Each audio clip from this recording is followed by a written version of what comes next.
Bonjour à tous, c'est Aurélie, j'espère que vous allez bien. Aujourd'hui, on va parler de surconsommation et je vais vous donner des clés pour vous aider à vous libérer de la surconsommation. Parce que souvent, je parle de désencombrement, de tri, de minimalisme et c'est génial de faire en sorte de posséder moins, de faire du tri, etc. Mais vouloir moins de choses, c'est encore autre chose et c'est encore mieux à mon avis. En tout cas, c'est complémentaire parce que si vous faites du tri chez vous et qu'en parallèle vous achetez tout le temps des choses, eh bien vous n'allez pas en finir avec le tri, vous allez en faire toute votre vie. Donc je trouve que c'est intéressant de combiner les deux, d'un côté de faire du tri et d'un autre côté de réduire sa consommation. Et donc dans cette vidéo, je vais vous parler de tout ça. Et avant de commencer la vidéo, justement, si vous avez envie de faire du tri chez vous mais que vous ne savez pas par où commencer, si vous avez besoin d'étapes précises pour avancer efficacement dans votre tri, eh bien, Yuri et moi, on a créé un guide qui est complètement gratuit et qui va vous aider justement à faire du tri petit à petit chez vous pour vous alléger du superflu et pour simplifier votre vie au quotidien. Donc vous pouvez le télécharger en cliquant juste en dessous de cette vidéo, c'est le premier lien. Et pour en revenir au sujet de la vidéo, la première chose que vous pouvez faire pour vous libérer de la surconsommation, c'est de décider de vous libérer de la surconsommation tout simplement. Parce que c'est vrai que souvent, je trouve qu'on vit de manière assez passive. On est un petit peu spectateur ou spectatrice de notre vie. On a l'impression que ce qui nous arrive, c'est une fatalité et qu'on n'y peut rien. On se sent un petit peu impuissant face aux événements de la vie, à nos comportements, etc. Et je pense que c'est important aussi de se redonner du pouvoir. Bien sûr, on ne peut pas tout contrôler et il y a énormément de choses qui nous échappent, mais on a quand même une petite marge de manœuvre. Et donc, je pense que c'est important de décider, ça part d'une décision pour moi, de moins consommer dans un premier temps. Ça va peut-être être un petit peu moins qu'avant et puis petit à petit ça peut être de moins en moins. Donc décidez à partir d'aujourd'hui que vous allez changer votre façon de consommer et ayez confiance dans le fait que c'est possible. Il y a plein de gens qui le font.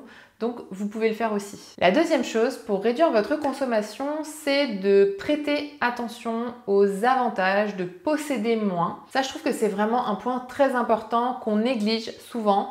Le fait de remarquer comme ça les bienfaits qu'un nouveau mode de vie, par exemple, a sur nous. Personnellement, en tout cas, depuis que j'ai commencé à simplifier ma vie, depuis que je m'intéresse au minimalisme, j'ai vu énormément de bienfaits dans ma vie, que ce soit en termes de bien-être mental, physique, en termes de stress aussi, enfin de sérénité du coup, en termes d'argent, en termes de temps, etc.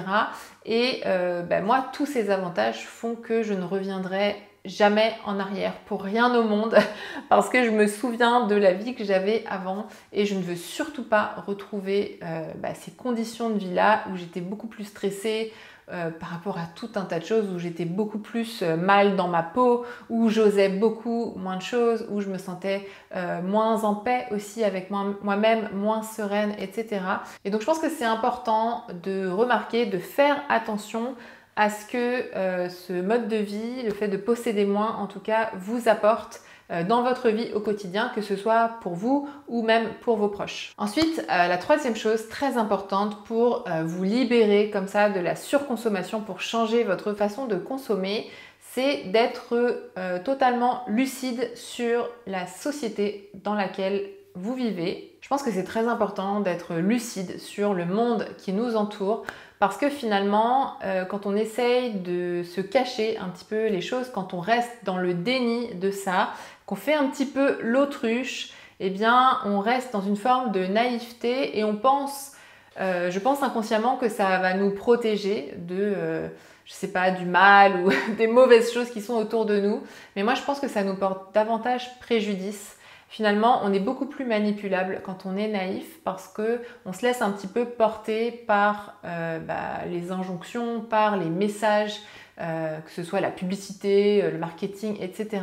Et je pense que c'est important d'avoir conscience qu'on vit dans une société qui nous incite à consommer. Et je trouve qu'en étant lucide sur ça, oui, ça peut peut-être être un peu douloureux au début, mais ça va vous aider au fur et à mesure à faire de meilleurs choix et à être beaucoup plus vigilant aussi, à vous protéger mieux également et à prendre des décisions qui vous correspondent vraiment et à consommer de manière beaucoup plus adaptée à vos besoins à vous. Ensuite, la quatrième chose, c'est de s'ouvrir à d'autres formes de bonheur en observant d'autres personnes notamment et des personnes qui ont beaucoup moins de choses que nous. Alors c'est pas forcément par choix malheureusement, mais c'est vrai que dans nos pays développés, eh bien on a l'habitude de vivre un petit peu quand même dans l'opulence, dans l'abondance. C'est une forme de luxe aussi et c'est vrai qu'on est quand même souvent insatisfait et finalement on se rend compte que c'est pas parce qu'on a beaucoup de choses qu'on est plus heureux et moi c'est vrai que ça m'a beaucoup aidé aussi de voir d'autres personnes autour de moi qui avaient beaucoup moins de choses et qui pourtant étaient heureuses, en tout cas arrivaient à trouver de la joie dans d'autres choses et je trouve que c'est important d'ouvrir un petit peu son esprit parce que c'est vrai qu'on a tendance à être un petit peu centré sur son petit nombril et on le fait tous, hein, où finalement souvent quand même on côtoie des gens qui nous ressemblent, qui sont peut-être de la même classe sociale que nous ou qui ont grandi voilà, dans les mêmes milieux et souvent on tourne un petit peu en rond et je trouve que ça peut être intéressant parfois de côtoyer des personnes qui sont très différentes de nous parce qu'on va apprendre aussi d'autres façons de faire et notamment par rapport à la consommation, d'autres façons de trouver de la joie et du bonheur au quotidien. Ensuite, la cinquième chose pour se libérer de la surconsommation, c'est bien entendu de mettre en place des actions concrètes. Donc c'est voir aussi qu'est-ce qui vous incite aujourd'hui à surconsommer et mettre en place des actions pour vous protéger de tout ça. Parce que ça ne sert à rien, je pense, de se croire plus fort que les publicités, que Internet, que des messages marketing, etc. Je pense qu'on est tous influençables et c'est important aussi de le reconnaître. Et donc forcément, si vous savez par exemple que vous allez beaucoup sur des sites de vente en ligne, comme c'était mon cas à moi avant, eh bien arrêtez d'y aller ou n'y aller, je ne sais pas, qu'une fois par semaine au lieu de tous les jours par exemple. En tout cas, essayez de réduire ça. Si vous recevez beaucoup de publicité dans la boîte aux lettres, eh bien mettez un autocollant Stop Pub sur votre boîte aux lettres. Si vous recevez des emails qui vous incitent à acheter tout un tas de vêtements, d'objets, etc., eh bien désabonnez-vous tout simplement. Je pense que c'est important de prendre les choses en main, de prendre ses responsabilités et de faire en sorte de se faciliter la vie au quotidien parce que on est tellement bombardé de tout un tas de choses que parfois on finit par craquer. Donc voilà, essayez de vous créer un environnement qui vous aide à consommer en tout cas de manière adaptée à vos besoins. Ensuite, la sixième chose pour vous aider à vous libérer de la surconsommation, c'est de pratiquer la gratitude au quotidien. Alors quand on dit ça, ça paraît tout de suite un petit peu perché, mais c'est vrai que la gratitude, c'est quand même un outil hyper puissant qui est assez facile à mettre en place en plus dans notre vie de tous les jours. Ça prend pas beaucoup de temps. Et plus vous allez vous concentrer sur les choses que vous avez, sur les richesses de votre vie, et je ne parle pas forcément des choses matérielles bien sûr, plus vous allez apprécier ce que vous avez et forcément vous allez moins désirer ce que vous n'avez pas. C'est assez logique finalement. Plus on se sent reconnaissant pour ce qu'on a déjà dans notre vie, moins on va envier les autres pour ce qu'ils ont et moins on va avoir envie d'acheter des choses qu'on n'a pas. Et enfin, la dernière chose, c'est de renouveler votre engagement quotidiennement.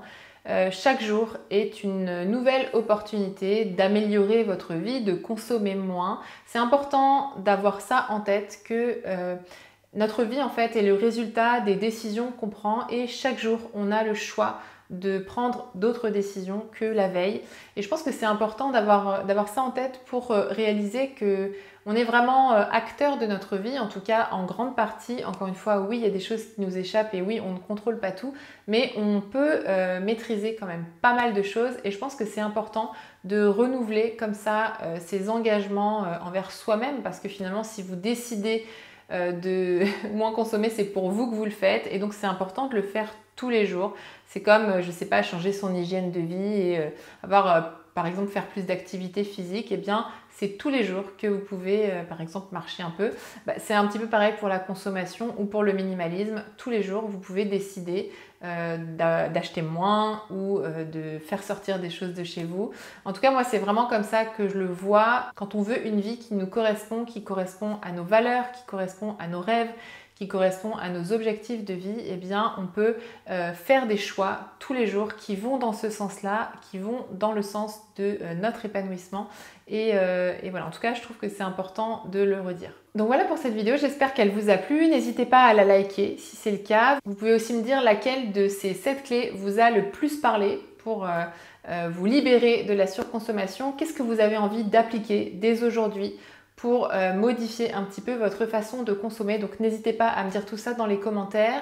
Si vous avez envie de faire du tri parce que vous trouvez que votre intérieur est trop encombré aujourd'hui, que vous vous sentez oppressé, étouffé par toutes ces choses autour de vous, vous pouvez télécharger notre guide gratuit dans lequel on vous donne des conseils pour alléger votre intérieur. Donc vous pouvez le télécharger gratuitement en cliquant juste ici ou sur le lien qui est juste en dessous de cette vidéo. Et moi, je vous retrouve dans une prochaine vidéo. Salut!